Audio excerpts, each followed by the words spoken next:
رب بالمصطفى بلغ مقاصدنا واغفر لنا ما مضى يا واسع الكرم إن الله وملائكته يصلون على النبي يا أيها الذين آمنوا صلوا عليه وسلموا تسليما. محبت و عقیدت کے ساتھ آقا علیہ السلام کی بارگاہ میں درود پاک کا نذرانہ تمامی احباب مل کر پیش فرما لیجئے. الصلاۃ والسلام علیک یا سیدی یا رسول اللہ وعلی آلک و اصحابک یا سیدی یا حبیب اللہ. انتہائی واجب الاحترام معزز و محتشم علماء کرام سرخان مصطفیٰ صلی اللہ تعالی علیہ وآلہ وسلم اور علاقہ بھر کی سیاسی، سماجی، مذہبی، دینی، علمی، فکری اور روحانی شخصیات جو تحریک منہاج القرآن ضلع نمبر 5 کے زیر اہتمام 5 روزہ دروس عرفان القرآن جو کہ ماہ رمضان المبارک کی پرنور ساعتوں میں جن کا انعقاد کیا گیا ہے اس میں شریک ہیں.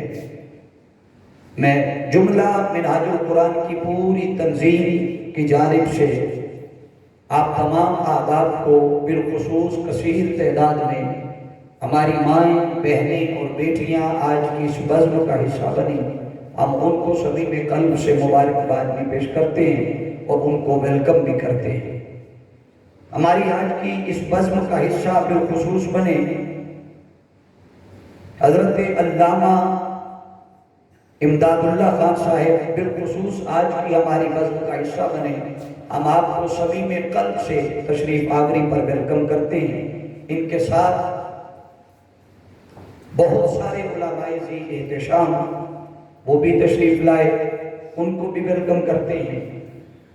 محترم ضلع نمبر 5 کے صدر محترم اصغر ساجد صاحب، میاں صدیق صاحب، میاں ارشد علی شاہد صاحب، اصغر علی صاحب، میاں اعجاز صاحب، شاہد لطیف مٹ صاحب، یعقوب رحمانی صاحب، ڈاکٹر شہادت علی، ان کے علاوہ جملہ وہ احباب جنہوں نے آج کی اس بزم کے سجانے میں معاونت کی، محنت کی، کاوش کی، جد و جہد کی. اللہ رب العزت ان کی اس کاوش کو اپنی بارگاہ میں شرف قبولیت عطا فرمائے. میں نے عنوان موضوع کے لیے قرآن مجید 21واں پارہ سورہ الاحزاب، سورت کا نمبر ہے 33، اس کی آیہ مبارکہ نمبر 6 کی تلاوت کرنے کا شرف حاصل کیا ہے.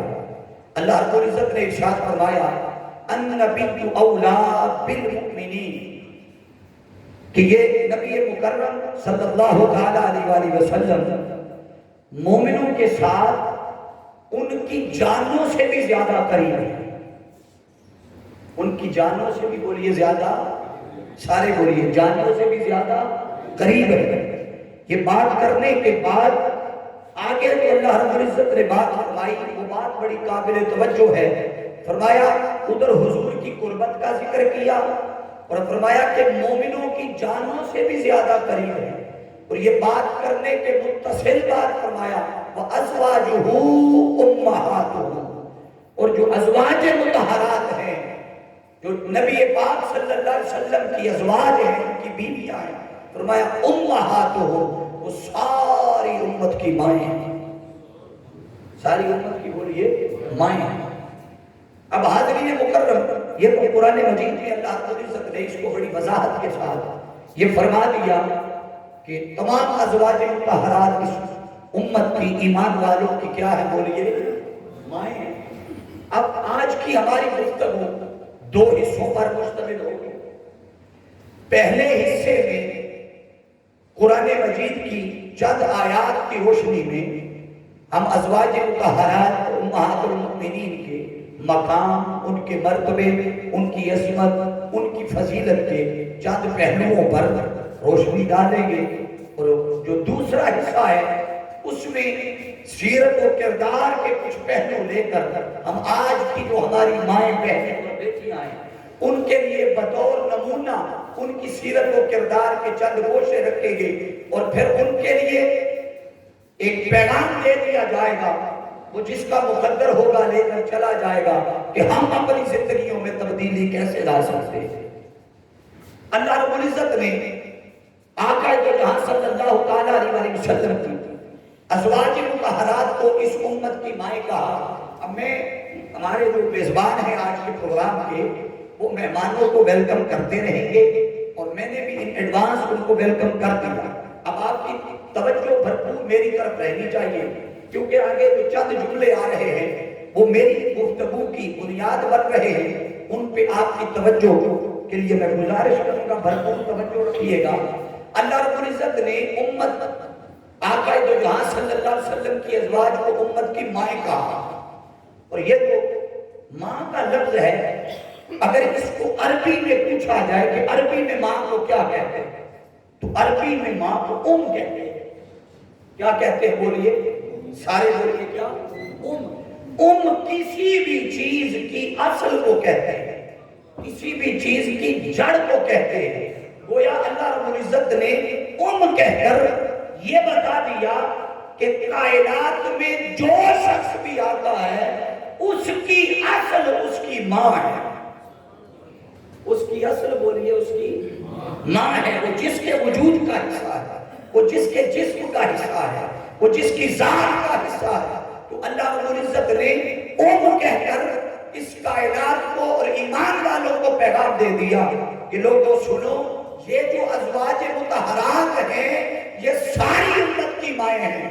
اب ذرا تصور کیجئے، ایک طرف وہ ماں ہے کہ جس نے آپ کو پیدا کیا، جس نے آپ کو جنا، اب جو پیدا کرنے والی ہے، جس کے ہاں آپ کی ولادت ہوئی، ذرا تصور کیجئے اس کے ادب کا، اس کے احترام کا، اس سے تعلق کا، اس سے نسبت کا، اس سے حیا کا تعلق اور تقاضا یہ ہے کہ جہاں ماں کا نام آتا ہے ادب سے سر اٹھ جاتے ہیں، جہاں ماں کا نام آتا ہے تعظیماً انسان سے محبت کے چشمے پھوٹتے ہیں۔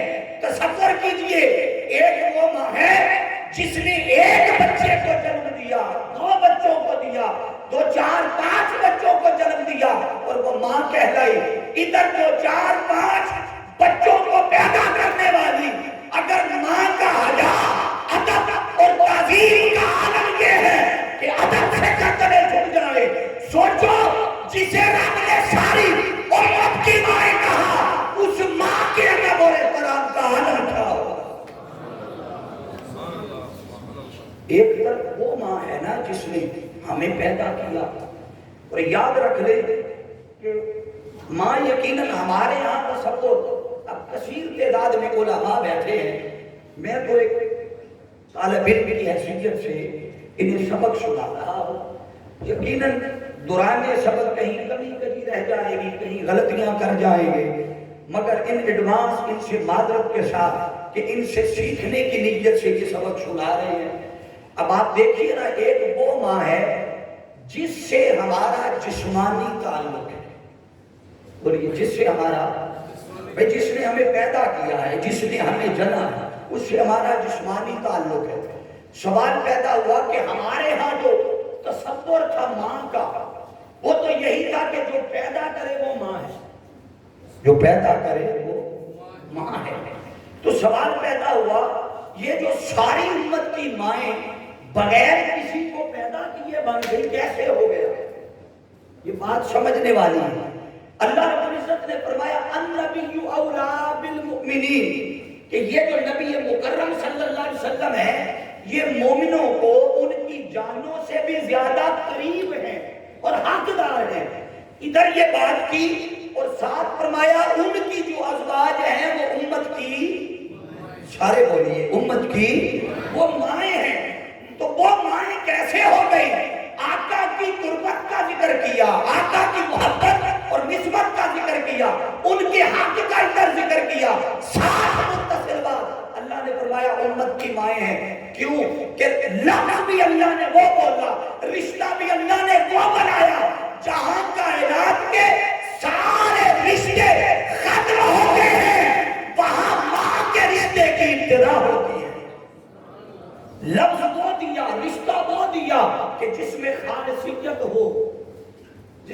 لیے خالصی.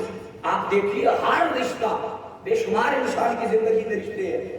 کہیں چچا ذات کا رشتہ ہے، پھوپھو ذات کا رشتہ ہے، خالہ ذات کا رشتہ ہے، کزنز کا رشتہ ہے. یہ سارے رشتے اپنی جگہ برقرار. مگر سوچئے کہ دنیا میں واحد ماں کا ایسا رشتہ ہے جو ہر لالچ اور غرض و غایت سے پاک. ماں کا رشتہ. اور پھر اگر ماں کے مقام کو جانا جائے تو تصور کیجئے کہ ماں وہ ہستی ہے کہ جس کے قدموں تلے مالک نے جنت رکھ دی. جس کے قدموں تلے بولیے مالک نے جنت رکھ دی. اب آ جائیے ذرا تصور کیجئے کہ جسے آپ نے یا میں نے ماں بنایا، بھئی ہم اس کے ہاں پیدا ہوئے، ہم نے ماما کہا، امی کہا. آپ کو جس نے پیدا کیا آپ نے اسے ماما کہا یا امی کہا، تو اس کے قدموں کے نیچے جنت ہے. ذرا تصور کریں اس ماں کے مقام اور مرتبے اور شان و عظمت کا عالم کیا ہوگا جسے آپ نے یا میں نے ماں نہیں بنایا، خود خالق کائنات نے ساری امت کی ماں بنایا. ایک وہ ماں ہے جسے آپ نے کہا، میں نے کہا، اور ایک وہ ماں ہے جسے کائنات کے مالک نے کہا یہ امت کی، بولیے ساری یہ امت کی. اب آپ سے ایک سوال کر رہا ہوں علماء کی موجودگی میں کہ دنیا میں اربوں خربوں کروڑوں عورتیں ہیں یا نہیں؟ بولیے ذرا. ہیں. ہر کسی کو یہ مقام نہیں ملا. امہات المؤمنین کا مقام ہر کسی کو بولیے نہیں ملا. تو مالک کائنات میں اتنی عورتیں تھیں مگر چند گنی چنی عورتوں کو تو نے ازواج مطہرات اور امہات المؤمنین کائنات کی مائیں کہہ دیا. آخر سبب کیا ہے؟ ممکن ہے کسی کے ذہن میں یہ بات آئے کہ شاید کوئی کسی اچھے قبیلے سے تھے، اچھے خاندان سے تھے، امیر تھے، کبیر تھے، زہد تھا، ورع تھا، تقویٰ تھا. بہت ساری ایسی صفات ہوتی ہیں جن کی بنیاد پر انسان اعلیٰ مقام پا جاتا ہے، اعلیٰ منصب پا جاتا ہے. بھئی کوئی نہ کوئی تو ایسی خوبی ہے جس خوبی کی بنیاد پر انسان کامیاب ہوتا ہے. تو کائنات میں صرف یہی عورتیں تو نہ تھیں. آخر سبب کیا ہے؟ ساری عورتوں میں سے چند عورتیں امت کی مائیں کہلائی. یاد رکھ لیں ان کے اس مقام کی بنیاد ان کا خاندان، ان کا قبیلہ، ان کا زہد، ان کا تقویٰ، ان کی عبادت، ان کی سخاوت، یہ چیزیں نہیں بنی ان کے اس مقام کا سبب. پھر سوال ہے وہ کیسے ساری امت کی مائیں بن گئی؟ یاد رکھ لیں نسبت مصطفیٰ ایک ایسا پیمانہ ہے، ایک ایسی کسوٹی ہے، ایک ایسا معیار ہے جو اس معیار پہ آ جائے وہ جس مرضی خاندان ہو، قبیلہ ہو، جب وہ مصطفیٰ کی نسبت پاتا ہے رب کائنات کی ماں کہہ دیتا. بولیے رب کائنات کی ماں کہہ دیتا. اس کا مطلب ہے کہ اس نسبت اور مقام اور مرتبے کا معیار نہ کوئی خاندان ہے، نہ قبیلہ ہے، نہ عبادت ہے، نہ زہد ہے، نہ ورع ہے، نہ تقویٰ ہے. وہ فقط نسبت محمد مصطفیٰ. بولیے نسبت محمد مصطفیٰ صلی اللہ علیہ وسلم. تو پتہ چلا کہ آقا علیہ السلام کی نسبت کے سبب سے اللہ رب العزت نے ان کو یہ مقام عطا فرمایا. اب حاضرین کی احتشام یاد رکھ لیں اللہ نے فرمایا کہ مومنوں کی جانوں سے زیادہ کریم کا ذکر کیا اور کرنے کے بعد آگے فرمایا وہ امت کی مائیں ہیں. یاد رکھ لیں یہ ایمان والوں کے لیے. کس کے لیے؟ ایمان والوں. اور ایمان کا تقاضا کیا ہے؟ ایمان کا تقاضا ہے جیسے اپنے پیدا کرنے والی ماں کا حیا کیا تھا، ادب کیا تھا، احترام کیا تھا. اس حیا سے، اس ادب سے، اس احترام سے ہزار گنا زیادہ وہ ماں حقدار ہے جسے تو نے یا میں نے ماں نہیں کہا، کائنات کے مالک نے ماں کہا. یہ ایمان کا تقاضا ہے کہ ان کا حیا اور ادب و احترام کیا جائے. اب حاضرین مکرم اگلی جو بات کر رہا ہوں وہ یہ کہ آقا جو جہاں صلی اللہ علیہ وسلم کی نسبت ملی تو ازواج مطہرات ان کو ماں کا درجہ مل گیا. سبب کیا بنا؟ بولیے حضور کی، سارے بولیے نسبت، حضور کی نسبت. یہی نسبت، یہی نسبت اگر کسی شہر کو مل جائے، بولیے کیا، کسی شہر کو مل جائے تو اللہ رب العزت اس شہر کی قسمیں اٹھاتا ہے، بولیے اس شہر کی قسمیں اٹھاتا ہے۔ وہ فرماتا ہے لا اقسم بہذا البلد، میں شہر مکہ کی قسم نہیں اٹھاتا یا نہیں اٹھاؤں گا، مالک تو کب نہیں اٹھاتا یا کب نہیں اٹھائے گا۔ وہ فرماتا ہے جب میرا محبوب یہاں سے چلا جاتا، جب میرا محبوب یہاں سے چلا جاتا۔ میں درمیان میں ایک جملہ اور سبیل تذکرہ گزارش ویلکم کر دیتا ہوں، ثاقب بھٹی صاحب تشریف لائے، ہم آپ کو ویلکم کرتے ہیں۔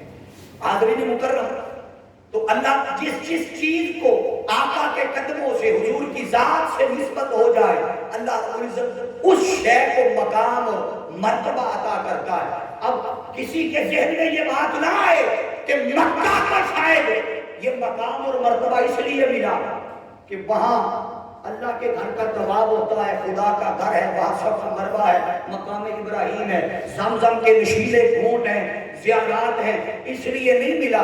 یاد رکھ لیں مکہ اپنی جگہ برقرار، مگر اس بیت اللہ اور اس کعبہ سے آقا علیہ السلام نے فرمایا کہ اس سے زیادہ تو ایک مومن کے دل کا مقام، مومن کے بولیے دل کا مقام۔ تو پتہ چلا اللہ مکے کی قسم اس لیے نہیں اٹھا رہا کہ وہاں کعبہ ہے، تو پھر مالک قسم کیوں اٹھاتا ہے؟ وہ فرماتا ہے وَأَنْتَ حِلٌّ بِهَٰذَا الْبَلَدِ، اس لیے کہ اس شہر کو نسبت میرے محبوب کے قدموں سے ہو۔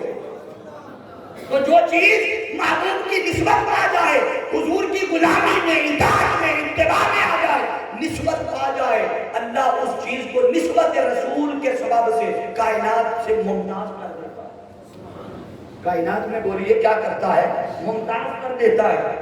یہی نسبت، اب توجہ رکھیے گا، ہم بھی حضور کے غلام ہیں، ہم بھی دعویٰ سارے کرتے ہیں، مگر یاد رکھے صرف دعوے سے کام نہیں چلے گا جب تک اس تاجدار کائنات کی سیرت و کردار کے رنگ کی جھلک ہمارے سیر و کردار میں نظر نہ آئے، اس غلامی کے دعوے کا کوئی فائدہ نہیں۔ اب وہی نسبت اگر کسی کالے رنگ کے غلام حبشی کو مل جائے، باسوق مجمع ہے، باسوق مجمع، اور یقیناً اس علاقے کے بہت سے پروگرام میں نے اٹینڈ کیے ہیں، اس علاقے کے لوگ بڑے باذوق ہیں۔ جو جملہ عرض کر رہا ہوں وہ توجہ سے سماعت کیجئے گا کہ اگر وہی نسبت کسی غلام کالے رنگ کے حبشی کو مل جائے، توتلی زبان والے کو، تو نسبت مصطفیٰ اسے زمین سے اٹھا کر زمانے کا امام بنا دے، اور یہ زمانے کا امام بنا دے، نسبت ہے۔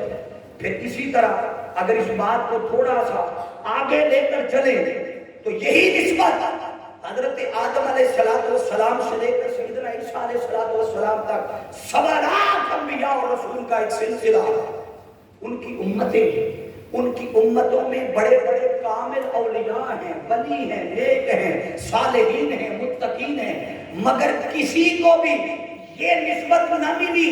جب یہ نسبت نہ ملی تو ان کے لیے قرآن نے یہ جملہ بھی نہ کہا۔ اب اللہ رب العزت نے فرمایا کنتم خیر امۃ اخرجت للناس، یہی نسبت جب مصطفیٰ کی امت کو ملی تو اس نسبت نے باقی امتوں سے اس امت کو ممتاز کیا۔ اب یہ تو 2-3 پہلو ہے کہ وہ ازواج مطہرات کو جو مقام اور فضیلت ملی اس کا سبب کیا ہے؟ بولیے نسبت رسول۔ سارے بولیے کیا ہے؟ نسبت۔ ایک پہلو یہ ہے، اب اس سے اگلا اور خاص پہلو کیا ہے کہ آقا دو جہاں صلی اللہ تعالیٰ علیہ وسلم کی قربت، حضور کی سنگت، حضور علیہ السلام کی صحبت براہ راست جتنی ازواج مطہرات کو نصیب ہوئی روئے زمین پر اور کسی کو نصیب نہیں۔ براہ راست آقا علیہ السلام نے خود تربیت فرمائی۔ کیا بولیے؟ خود آقا علیہ السلام نے خود تربیت فرمائی۔ اب آپ ذرا توجہ کیجئے نا کہ آقا علیہ السلام خود ازواج مطہرات کی تربیت کر رہے ہیں، اس لیے انہوں نے کائنات کی بہنوں، بیٹیوں، ماں کے لیے رول ماڈل بننا ہے۔ کیا بننا ہے؟ بولیے رول ماڈل، آئیڈیل بننا ہے۔ یہ بدقسمتی ہے ہماری کہ ہماری ترجیحات بدل گئی۔ ہماری آئیڈیالوجی بدل گئی، ہمارے تخیلات بدل گئے۔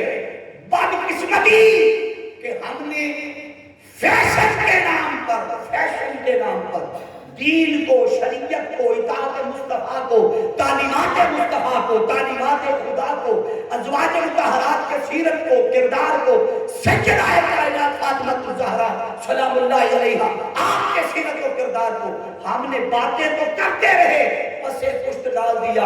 آج کے دور میں معاشرے کے حساب سے آئیڈیالوجی بدل دی، ہماری ترجیحات بدل دی، ہم نے دین کو آخری درجے پہ رکھ دیا، باقی ساری ترجیحات کو پہلے رکھا، دین کو آخری حصے میں رکھ لیا۔ یہی ہماری بدقسمتی اور زوال کا سبب بنا۔ اب اسی مقام اور مرتبے کو جب قرآن نے بیان کیا تو آگے قرآن مجید 32 نمبر آیہ مبارکہ میں اللہ رب العزت فرماتا ہے، وہ فرماتا ہے جب ازواج مطہرات کی عظمت کی بات کرتے ہوئے قرآن کہتا ہے یا نساء النبی لستن کاحد من النساء، اللہ فرماتا ہے اے نبی کی بیویوں لستن کاحد من النساء، تم دوسری عورتوں جیسی نہیں ہو۔ کیا فرمایا؟ تم دوسری عورتوں جیسی نہیں ہو۔ کیوں دوسری عورتوں جیسی کیوں نہیں؟ کہ ان کی مثل نہیں ہو، ان سے اعلیٰ مقام و مرتبے میں ان سے افضل ہو۔ یہاں تک حصہ بیان کر کے بات کر کے اگلا لفظ قابل توجہ ہے، نبی کی بیویاں بھی کہا، دوسروں کی مثل بھی کہا کہ نہیں ہو، پھر بھی جو اگلا لفظ ہے وہ قابل توجہ ہے۔ فرمایا ان اتقیتن، اگر پرہیزگار رہنا چاہتی ہو، متقی بننا چاہتی ہو، فلا تخضعن بالقول، فرمایا پھر جب حسب ضرورت بات کرنے کی ضرورت پیش آئے، کسی سے بات کرنے کا موقع ملے غیر محرم سے، نہ کسی نامحرم سے، تو فرمایا بات کرتے ہوئے تخضعن بالقول، نرم لہجہ نہ رکھنا۔ کیا فرمایا؟ نرم لہجہ۔ اب پہلے مقام اور فضیلت کے چند پہلو سننے کے بعد اب میں اپنی بہنوں کو متوجہ کر رہا ہوں، اپنی بیٹیوں کو متوجہ کر رہا ہوں، بالخصوص آج کا ٹاپک جن کے لیے ہم نے چنا تھا۔ آپ ذرا تصور کریں، میں علماء کو ایک جملہ دے رہا ہوں کہ آقا علیہ السلام کی جتنی بھی شادیاں ہوئی، میں اس طرف نہیں نکل رہا، جتنی شادیاں ہوئی کوئی ایک بھی شادی ایسی نہیں جو خود حضور نے اپنی مرضی سے کی۔ جو بولیے خود آقا علیہ السلام نے اپنی مرضی سے نہیں کی، کس کی مرضی سے ہوئی؟ سارے بولیے کس کی مرضی سے؟ اللہ کی مرضی سے۔ اگر اللہ ہی کی مرضی شامل ہے تو اس کا مطلب ہے وہ رشتے بھی اللہ ہی نے پسند کیے۔ توجہ ہے نا سب کی؟ وہ رشتے کس نے پسند کیے؟ اللہ رب العزت نے پسند کیے، وہ نبیوں کے تاجدار کے لیے پسند ہو رہے ہیں۔ ایسا ممکن نہیں ہے کہ کوئی ایسا رب رشتہ تلاش کرے جو کفر میں آقا کے برابر نہ ہو، مقام اور مرتبے میں آقا کے برابر نہ ہو۔ خود آقا علیہ السلام کے لیے مالک نے تلاش کیے ہیں۔ کیا ایسا ممکن تھا؟ معاذ اللہ استغفر اللہ العظیم، کیا ان سے کوئی ایسی توقع کی جا سکتی تھی کہ جس کے لیے رب فرما رہا ہے فلا تخضعن بالقول، کسی سے بات کرتے ہوئے نرم لہجہ نہ رکھنا؟ جہاں آیات اتر رہی ہیں، جس زمانے میں اتر رہی ہیں، وہ زمانہ بھی صحابہ کا ہے۔ بولیے وہ زمانہ بھی، اور حتیٰ کہ اگر سیدہ عائشہ صدیقہ رضی اللہ تعالیٰ عنہ، آپ اگر سیدنا ابوبکر صدیق رضی اللہ تعالیٰ عنہ آپ کی صاحبزادی ہیں تو آپ کی صاحبزادی تو ہے، مگر جب زوجیت مصطفیٰ میں آ گئی، عقد مصطفیٰ میں آ گئی، تو بحیثیت امت حضرت عائشہ صدیقہ رضی اللہ تعالیٰ عنہ آپ ادھر ازواج مطہرات میں شامل ہونے کے بعد ابو بکر صدیق کی بھی ماں بن گئی۔ سیدنا صدیق اکبر کی بھی بولیے ماں کہلوائی۔ تو وہاں تو سارے صحابہ آنا جانا بھی ہے، حضور کے در دولت پہ آنا بھی ہے، کام بھی پڑتا ہے، آقا علیہ السلام کی بارگاہ سے سیکھنے بھی جانا ہے، تو کیا ان صحابہ سے ایسی کوئی توقع کی جا سکتی ہے جو براہ راست حضور کے فیض یافتہ ہو، تربیت یافتہ ہو، جن کی اخلاق خود آقا سنوارے؟ کیا ممکن تھا کہ ان کے ذہن میں کوئی ایسی بات آ جاتی، کوئی وہ ایسا کام کر جاتے؟ نہیں، توقع نہیں تھی۔ تو در حقیقت مالک فرما کیوں رہا ہے جبکہ ان سے توقع نہیں ہے؟ وہ فرماتا ہے یہ ازواج مطہرات تو وسیلہ ہیں، در حقیقت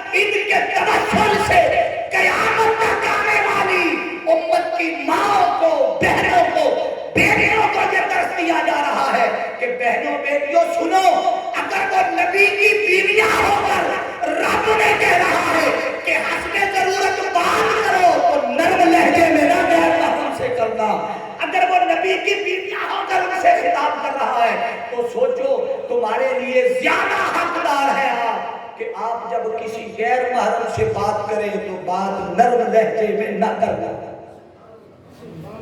بات بولیے نرم لہجے میں کہیں گے. بھائی ایک طرف تو اخلاق سکھایا جاتا ہے, توجہ رکھیے گا اس جملے پر, ایک طرف تو اخلاق کی بات آ جاتی ہے, حسن خلق کی بات آ جاتی ہے کہ جب کسی سے بات کرو تو حسن اخلاق سے پیش آؤ. آقا علیہ السلام کی سیرت و کردار یہی ہے, اچھے اخلاق سے بات کرو.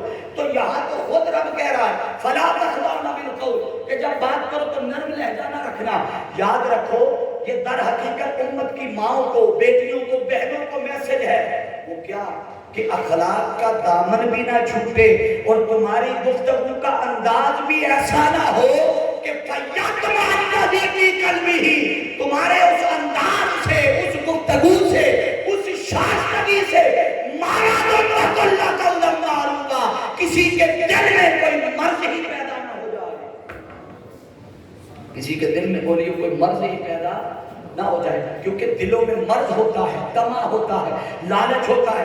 جب کوئی نرم بات دیکھتے ہیں لوگ تو لالچ کرتے ہیں, طمع میں آ جاتے ہیں. اب وہ مائیں بہنیں بیٹیاں توجہ سے سنیں, اگر وہ نبی کی بیویاں ہو کر رب نے فرما رہا ہے کہ نرم لہجے میں بات کرنا کرنا, تو سوچیں ہم کہاں کھڑے ہیں, ہمارا کردار کیا ہے, ہماری سیرت کیا ہے.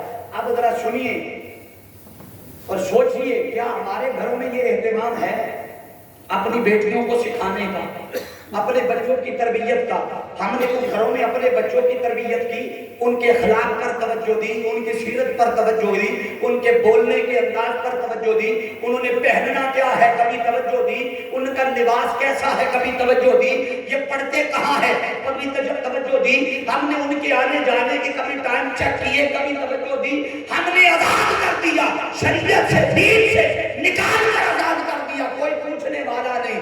یہی وجہ ہے کہ آج جگہ جگہ ایسے حادثات پیش آتے ہیں, بعد میں پھر سر پکڑ کر بیٹھ جاتے ہیں. لوگوں آج وقت ہے اپنی بیٹیوں کے سیرت کو, کردار کو, اخلاق کو, طور طریقے کو ان ازواج مطہرات کی سیرت و کردار اور طور طریقے میں ڈالا تاکہ کل کو ہمیں کوئی پریشانی لاحق نہ. اب آگے قرآن پھر بات کر رہا ہے, یہاں کام الٹ ہے. اب دو جملے میں اور عرض کر دیتا ہوں, بے شک آپ کو چبھنے والے ہوں گے. ہمارے ہاں یہاں الٹ ہے کام. کیسے؟ وہ گھروں میں جب کوئی شوہر جاتا ہے نا گھر میں, ذرا تصور کریں, اب عورتیں سوچیں کہ اپنے شوہر کے ساتھ انداز گفتگو کیسا ہے. اپنے شوہر کے ساتھ جب بولتی ہیں تو کس انداز میں بولتی ہیں؟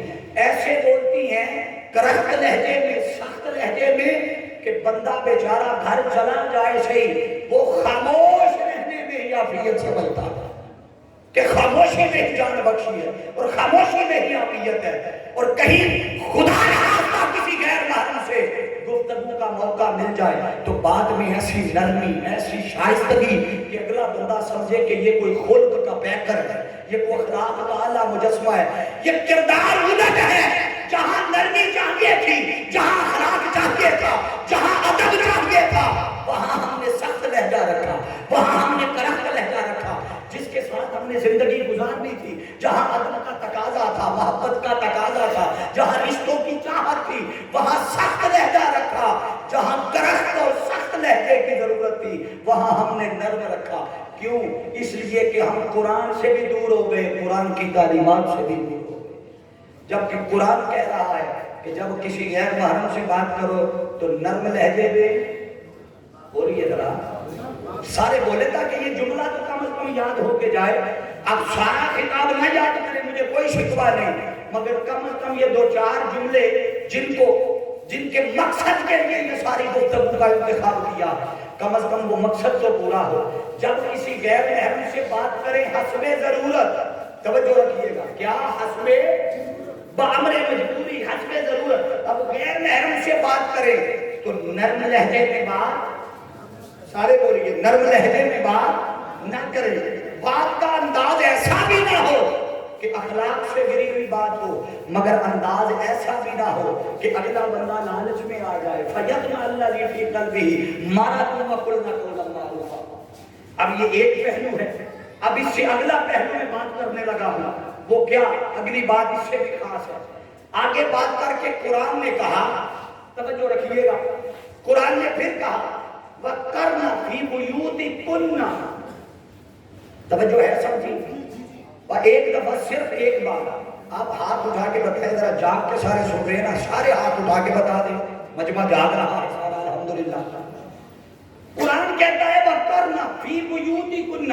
اب قرآن نے پھر کہا، خطاب ازواج مطہرات سے ہی کیا. یہ بات ذہن میں رکھنی ہے، یہ ساری آیات اتر ان کے لیے رہی ہے، خطاب انہی کو کیا جا رہا ہے، مگر قیامت تک آنے والی ہر بہن بیٹی کے لیے بھی ہے.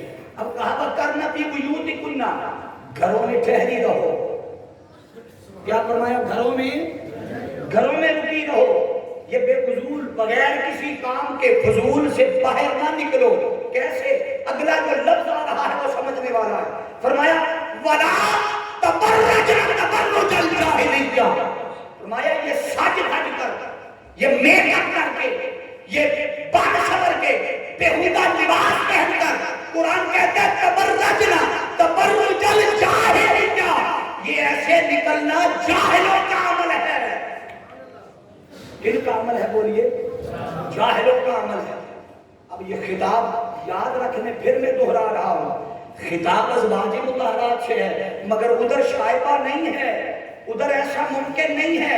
در حقیقت یہ تربیت قیامت تک آنے والی بہنوں اور بیٹیوں کی جا رہی ہے. اور رب سمجھا رہا ہے لوگوں سنو، اگر یہ خطاب میں نبی کی بیویوں سے کر سکتا ہوں تو سنو، تم کس بات کی مولی ہو؟ تمہارا زیادہ حق ہے کہ تم احتیاط سے کام لو. تمہارا زیادہ حق ہے کہ بولیے تو احتیاط سے کام لو. تمہاری شایان شان نہیں ہے کہ فضول گھروں سے باہر نکلتی رہو. اور عموماً ممکن ہے کسی کے ذہن میں یہ بات آ جائے کہ عورتیں کو اب بھی آ کے بیٹھی ہوئی ہیں، تو کس لیے آ کے بیٹھی ہیں؟ اللہ اور اس کے دین کی سربلندی، اشاعت اور اس کے ذکر کی مجلس میں آ کے بیٹھی ہیں، فضول بازاروں میں گھوم نہیں رہی. عموماً بعض دفعہ جب لوگ کہتے ہیں نا آؤ درس قرآن پہ چلے، آؤ محفل پہ چلے، اس وقت کئی گھروں میں یہ رونا پڑ جاتا ہے کہ گھروں سے نکلنا منع ہے، گھروں سے جانا منع ہے. جہاں شریعت نے حکم دیا تھا وَقَرْنَ فِي بُيُوتِكُنَّ کے گھروں میں ٹھہری رہو، اس وقت نہ دین یاد آیا، نہ شریعت یاد آئی، نہ احکامات یاد آئے کہ اللہ منع کر رہا ہے بن سور کے باہر نہ نکلو. کیوں کہ جو میک اپ، جو تیاری، جو حسن اخلاق، جو شائستگی کسی عورت کو زیب دیتی تھی کہ وہ اپنے شوہر کے لیے کرتی، اس کے لیے کرتی. بولیے ذرا، کوئی باتیں اتنی کوئی مشکل تو نہیں ہے، آسان باتیں. جو چیز ضروری تھی کسی بہن بیٹی کے لیے کہ وہ اپنے شوہر کے لیے وہ کرتی، بنتی، سنورتی، مگر شوہر کے لیے نہیں کیا. جب بازاروں میں جاتی ہیں میک اپ کر کے، اب میں اس طرف نہیں نکلتا، حال سارے جانتے ہیں. اور آج کے اس معاشرے میں قدرتی طور پر ہم میرج ہال میں بیٹھے ہوئے، میرج ہال میں، آپ بھی میرج ہال کے اس رتبے کو جانتے ہیں اور جانتے ہیں کیا حال ہوتا ہے جب سینکڑوں لوگوں کے سامنے ایک بیٹی کو، عزت دار گھرانے کی بیٹی کو سجا کر، سنوار کر، میک اپ کر کے جب سینکڑوں لوگوں کے سامنے بٹھا دیا جاتا ہے. یہ اللہ کا عذاب اور ناراضگی نہیں ہے تو اور کیا؟ اب توجہ رکھیے گا، بات اور جملے بے شک چکنے والے ہیں مگر حقیقت پر مبنی ہیں. اللہ نے کہا تھا وَقَرْنَ فِي بُيُوتِكُنَّ وَلَا تَبَرَّجْنَ تَبَرُّجَ الْجَاهِلِيَّةِ. یہ عمل جاہلوں والا ہے. کیا فرمایا قرآن نے؟ یہ عمل جاہلوں والا ہے. اب حاضرین نے جی احتشام بات اتنی نہیں کی، آگے جو اللہ رب العزت نے بات کی وہ توجہ طلب ہے. وہ کیا فرمایا؟ وَأَقِمْنَ الصَّلَاةَ وَآتِينَ الزَّكَاةَ وَأَطِعْنَ اللَّهَ وَرَسُولَهُ کہ نماز ادا کر، زکوٰۃ ادا کر اور اللہ اور اس کے رسول کی اطاعت کرو. کیا کرو بھائی؟ اللہ اور اس کے رسول کی اطاعت کرو. اب آپ ذرا تصور کیجئے کہ اللہ رب العزت ان ازواج مطہرات کو فرما رہا ہے کہ نماز بھی ادا کرو، زکوٰۃ بھی ادا کرو، اللہ اور اس کے رسول کی اطاعت بھی کرو.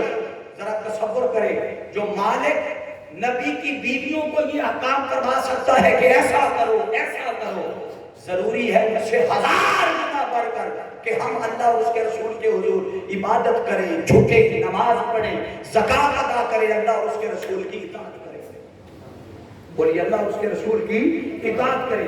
اب حاضرین کی احتشام، یہاں یاد رکھ لیں کہ آقا تو جہاں صلی اللہ علیہ وسلم کی جتنی ازواج مطہرات ہیں ہر کسی کا اپنا مقام ہے، ہر کسی کا ایک ایک مثال اور ایک ایک پہلو ان کی زندگی کا۔ ویسے تو عموماً اب آپ دیکھیے نا کہ ہر کسی کی زندگی بے شمار خصلتیں ایسی تھی، خوبیاں ایسی تھی جنہیں دیکھ کر اللہ رب العزت نے اپنے محبوب کے لیے پسند کیا تھا، جنہیں دیکھ کر اللہ نے بولیے پسند کیا تھا۔ مگر حضرت خدیجہ الکبریٰ رضی اللہ تعالیٰ عنہ، آپ کے اندر جہاں بے شمار خوبیاں تھی وہاں ایک خوبی یہ بھی تھی کہ انتہائی ایماندار بھی تھی، دیانتدار بھی تھی، صاف شفاف بھی تھی، مالدار بھی تھی، مالدار تھی، مکے کی مالدار خاتون تھی۔ اب آقا دو جہاں صلی اللہ تعالیٰ علیہ وسلم کی ادھر امانت کا بھی پتہ چل گیا کہ مکے میں کوئی ایسا شخص ہے جو بڑا امین ہے، صادق ہے، پیغام بھیجا میرا مال لے کر جاؤ گے۔ اب یہاں سے جو میں نکتہ اخذ کرنا چاہتا ہوں وہ توجہ طلب ہے۔ عموماً ہمارے ہاں بعض دفعہ مطلقاً انکار کر دیا جاتا ہے کہ مردوں کے ساتھ جاب کرنا، نوکری کرنا، اس کا کوئی کنسیپٹ نہیں ہے۔ حضرت خدیجہ الکبریٰ رضی اللہ تعالیٰ عنہ پوری ایک کمپنی چلا رہی تھی، بولیے پوری ہے بھائی، ان کے بے شمار رشتے دار کزن ان کے ماتحت جاب کر رہے تھے، ملازمت کر رہے تھے۔ تو آقا علیہ السلام کو آفر کی کہ آپ آئیں، آپ کو معاوضہ بھی دگنا دیا جائے گا، معاوضہ بھی بولیے دوسروں سے زیادہ دیا جائے گا۔ جو پہلو عرض کرنا چاہتا ہوں، اگر شریعت کی حدود و قیود کے پیش نظر عورتوں اور مردوں کا مل کر کام کیا جائے تو ناجائز نہیں ہے، اگر دین اور شریعت کی حدود و قیود کا خیال رکھا جائے، بولیے حدود و قیود کا خیال رکھا جائے۔ عموماً بعض دفعہ تو لوگ یہی کہتے ہیں جائز نہیں ہے، مگر یاد رکھ لیں اگر ایسی کوئی بات ہوتی تو آپ کے سامنے مثال رکھ رہا ہوں۔ پھر آقا صلی اللہ تعالیٰ علیہ وسلم، آپ کی عمر 25 سال ہے، سیدہ خدیجہ الکبریٰ رضی اللہ تعالیٰ عنہ آپ کی عمر سارے بولیے ذرا کتنی ہے؟ عمر کا فرق دیکھیے۔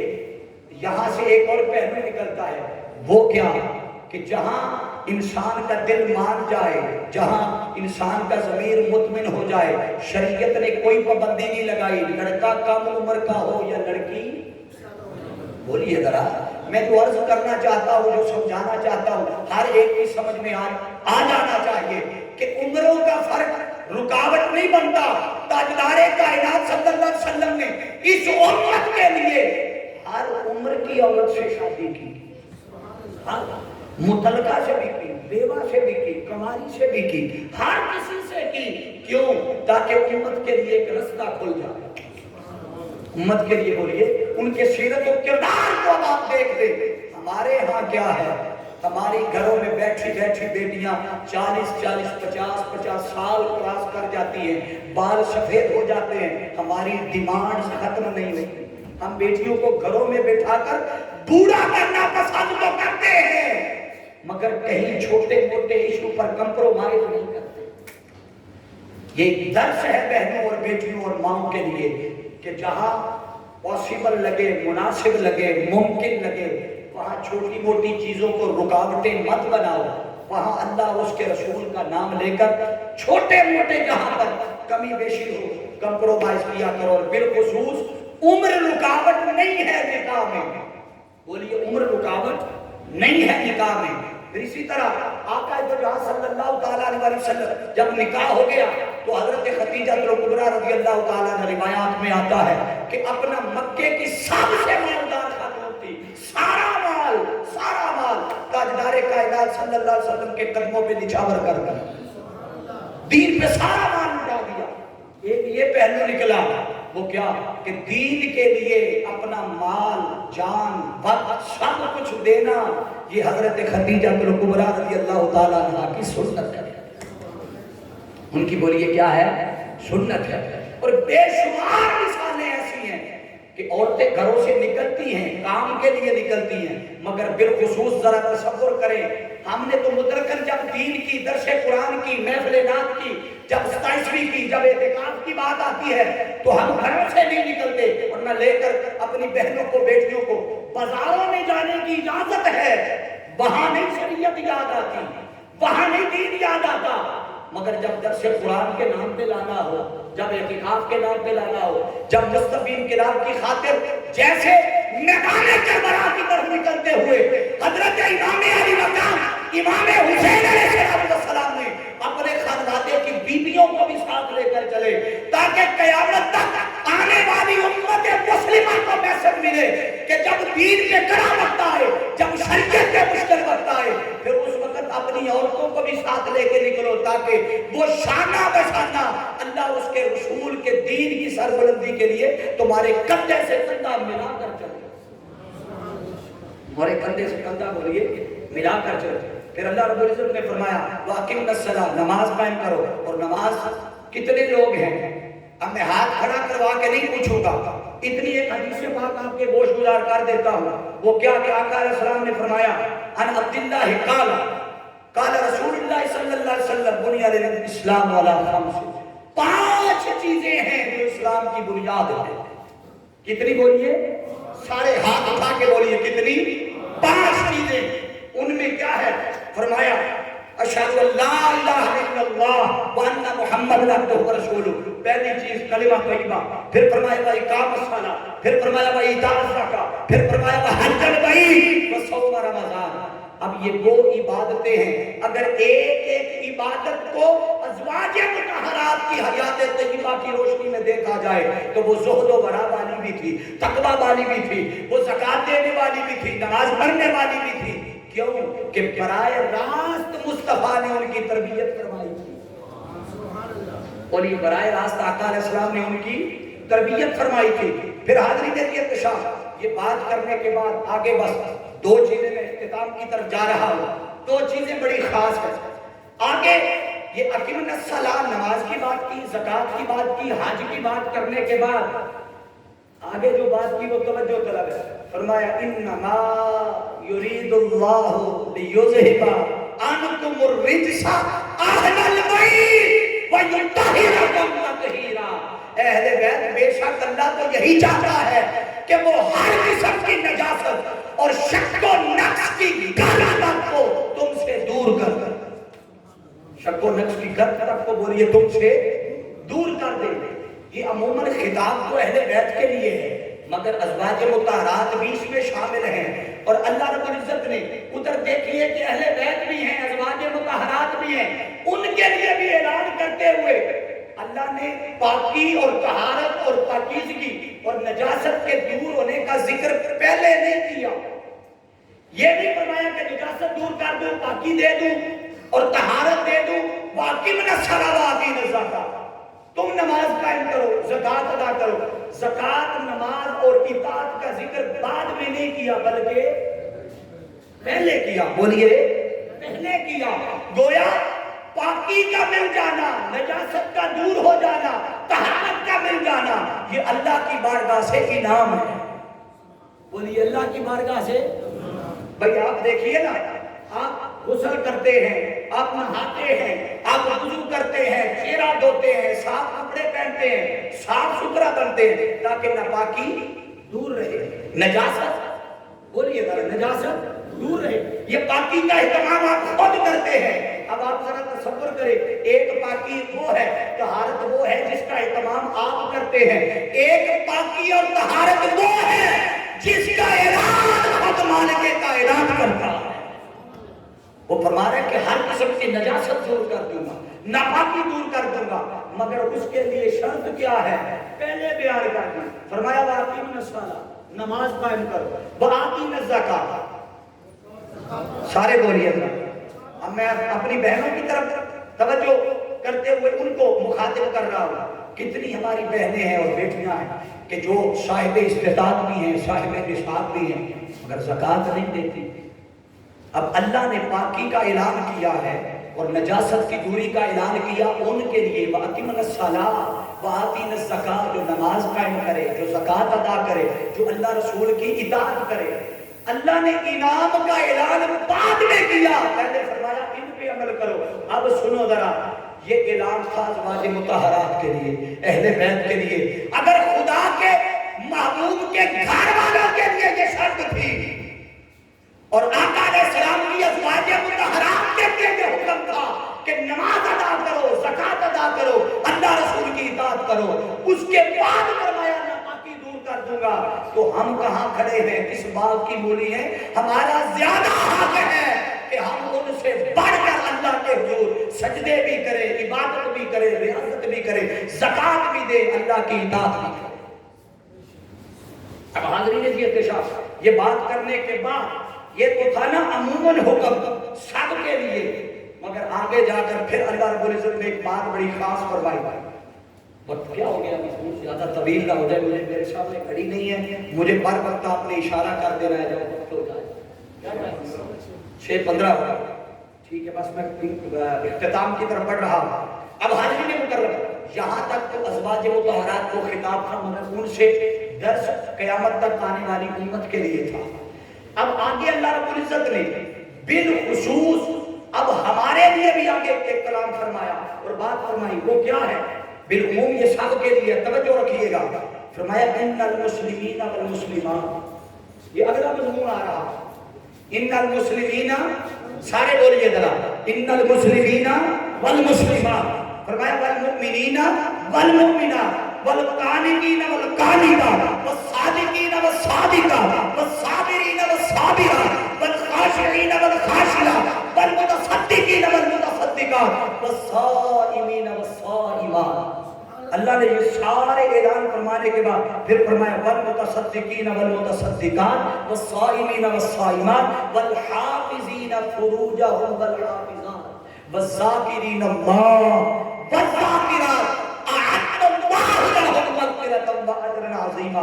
فرمایا کہ مسلمان مرد، مسلمان عورتیں، مومن مرد، مومن عورتیں، پھر فرمایا اللہ کے فرما بردار مرد عورتیں، پھر فرمایا صبر کرنے والے مرد، صبر کرنے والی عورتیں، اللہ سے ڈرنے والے، بولتے جائیے، اللہ سے ڈرنے والے، اللہ سے ڈرنے والی، روزہ دار، بولیے ذرا زور، روزہ دار مرد، روزہ دار عورتیں، اللہ کا ذکر کرنے والے، اللہ کا ذکر کرنے والی عورتیں، اور اپنے نفس کی حفاظت کرنے والے، یعنی کہ نفسانی خواہشات پر قابو پانے والے مرد اور قابو پانے والی عورتیں۔ یہاں تک بات کر کے پھر فرمایا اللہ کا ذکر کرنے والے مرد اور عورتیں اعد اللہ لہم مغفرۃ واجرا عظیما۔ اگر کوئی اسلام میں قائم رہے، ایمان میں قائم رہے، خشیت میں قائم رہے، روزہ دار بنے رہے، اللہ کا ذکر کرنے والے رہے، اللہ کے ہاں اعد اللہ لہم مغفرۃ، اللہ کے حضور ان کے لیے مغفرت بھی ہے اور اجر عظیم بھی ہے۔ بولیے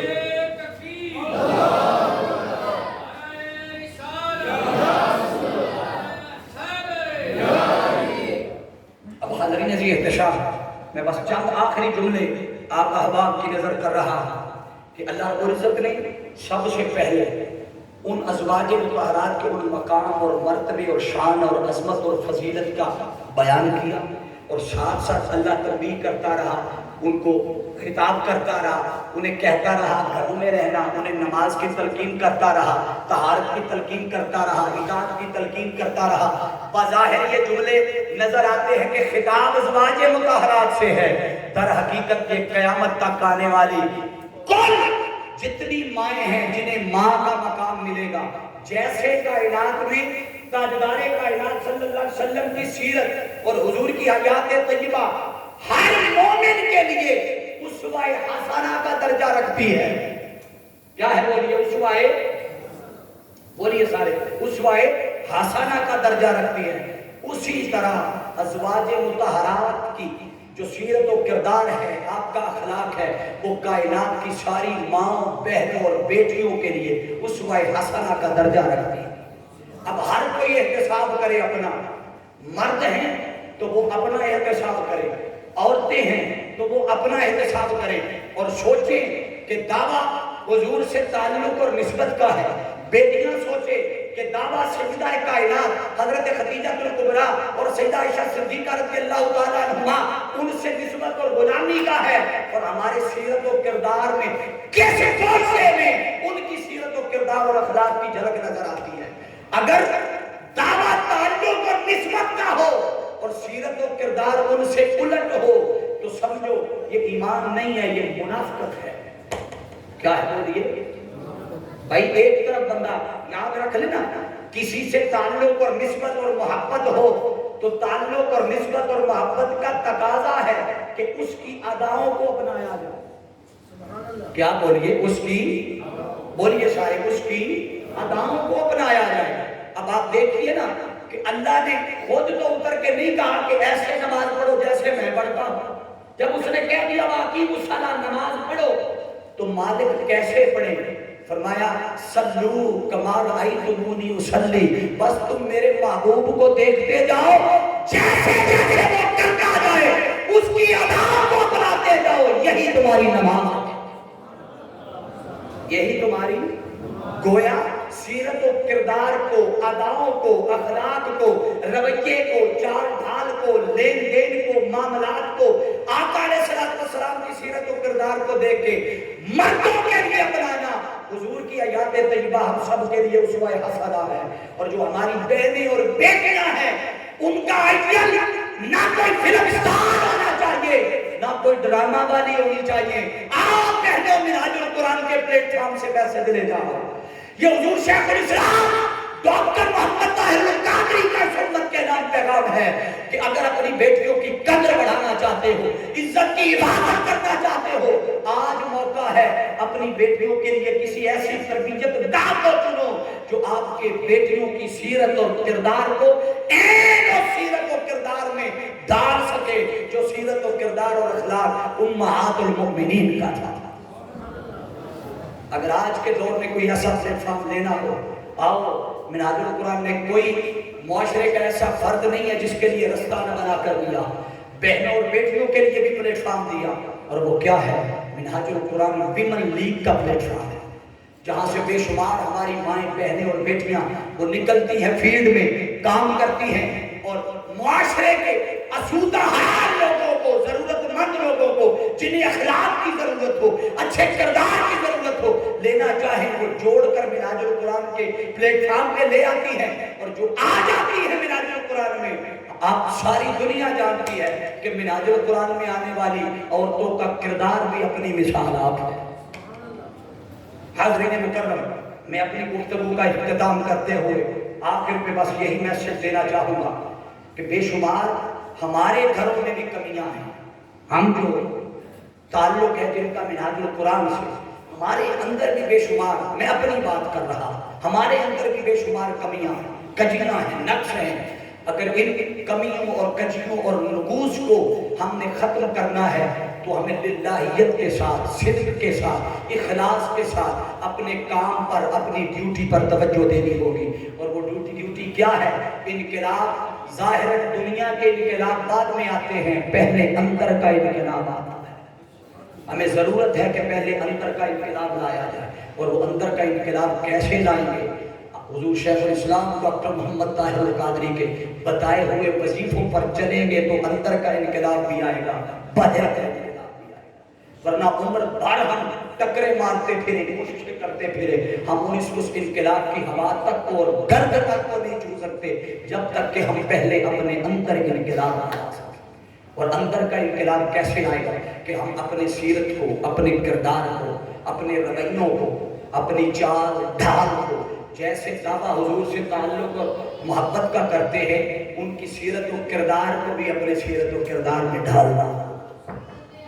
اور یاد رکھ لیں، یہ جو سیاسی مذہبی رنگ ہے نا جتنے، یہ سارے رنگ اتر جائیں گے، ایک ہی رنگ بچے گا جو یہاں بھی کام آئے گا، قبر میں بھی کام آئے گا، آخرت میں بھی کام آئے گا۔ اور وہ رنگ کیا ہے؟ وہ حضور تاجدار کائنات صلی اللہ علیہ وسلم کے سیرت و کردار کا رنگ ہے۔ کیا ہے؟ بولیے، حضور کے سیرت و کردار کا رنگ ہے۔ جب وہ رنگ ہماری سیرت و کردار میں آ جائے گا، پھر سمجھ لینا اندر کا انقلاب بھی آ گیا، دنیا کا انقلاب بھی آ گیا۔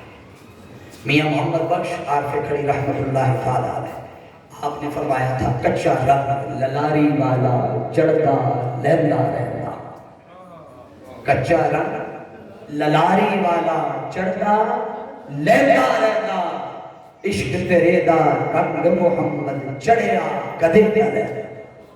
جب وہ رنگ سیرت و کردار پہ چڑھ جاتا ہے تو پھر جدھر بندہ جاتا ہے غیر مسلم بھی دیکھے نا بندے کو چلتا پھرتا تو وہ طنزاً نہیں کہتا اے مسلمان ہے، بلکہ پھر وہ اس کے سیرت و کردار کو دیکھ کر رشکن کہتا ہے واہ یہ ہے مسلمان، رشکن کہتا ہے، کیا کہتا ہے؟ رشکن، رشک بڑے انداز میں کہتا ہے یہ ہے مسلمان، اپنے رویوں کو، اپنے اخلاق کو، اپنی سیرت کو، اپنے کردار کو۔ اور یاد رکھ لے، بس آخر پہ میں یہ جملہ ایک کہہ کر بات ختم کر رہا ہوں، یہ قرآن آپ بتائیے ذرا صرف منہاج القرآن والوں کا ہے یا سب کا سانجہ ہے؟ ہاتھ اٹھا کے بتائیے ذرا، سارے بتائیے، سب ہاتھ اٹھائیے ذرا، پتہ چلے یہ جس جس کا ہے وہ سارے ہاتھ اٹھائے، جو سمجھتا ہے قرآن میرا بھی اتنا ہے جتنا منہاج القرآن کا، سب کا سانجہ ہے۔ نبی صرف منہاج القرآن کے ہیں یا سب کے سانجے؟ خدا سب کا سانجہ ہے یا صرف منہاج القرآن کا ہے؟ تو کیا خیال ہے دین کی تبلیغ بھی سب کے لیے سانجی ہونی چاہیے؟